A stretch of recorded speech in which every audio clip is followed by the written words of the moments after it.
Hello, cats and kittens. Odewa Jose, Yoroshiku.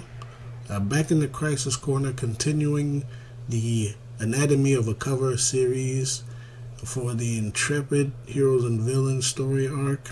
We're now on Chapter 3, Death Scene.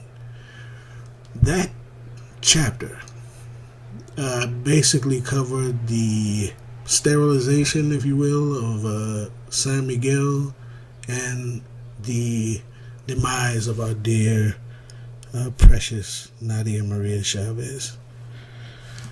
She rallied. Anyway, but the point is, the focus is on the covers. These are two of my favorite covers in the series. They depict the content of the book perfectly. Starting with the main cover for Chapter 3. It tells the story. You see the Mexican National Guard, they're investigating what happened to San Miguel.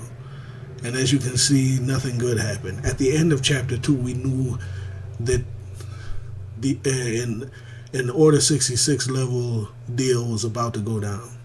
The city, it's more like a town, a border town, was doomed.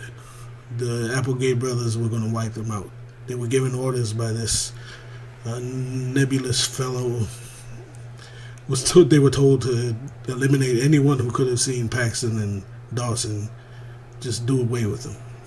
And it's confirmed when you see the cover, not in a graphic sense, but it's confirmed as you look at that cover, they're looking at ruins.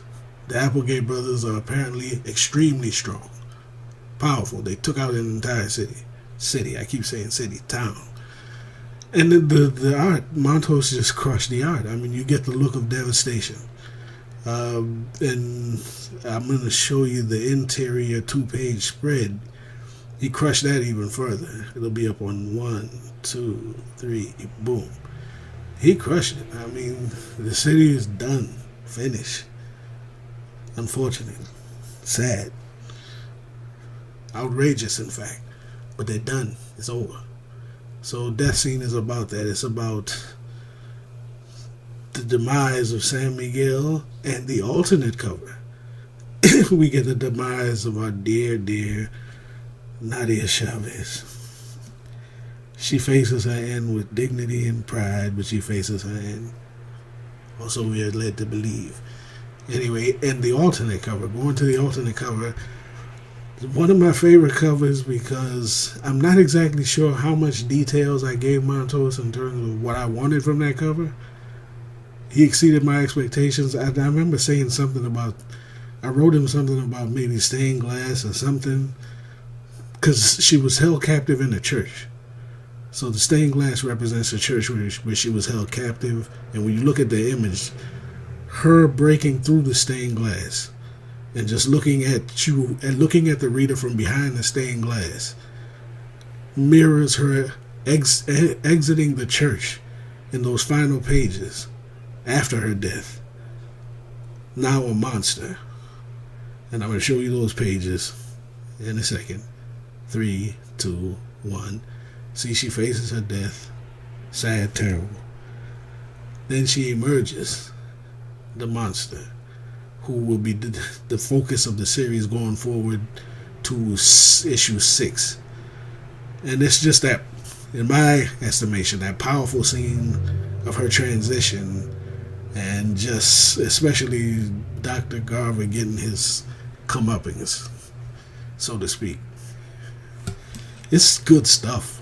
It's good stuff in my estimation, but I'm biased. So anyway, those are my 2 favorite covers. Again, I don't know what I told Montos to do with the artist for both the covers. He came through. And the covers, these are 2 of my favorite covers in the series because they tell the story of the content of the book nicely. So hats off to them.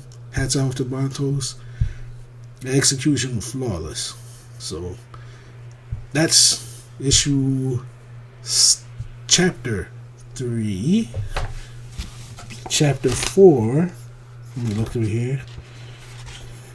Which we'll be going into next is entitled La Pistola y el Corazón. which I stole from Los Lobos, but you know, that's the title. La Pistola y el Corazón. That's it now from the Crisis Corner, and we'll continue this series shortly. Until then, stay loose.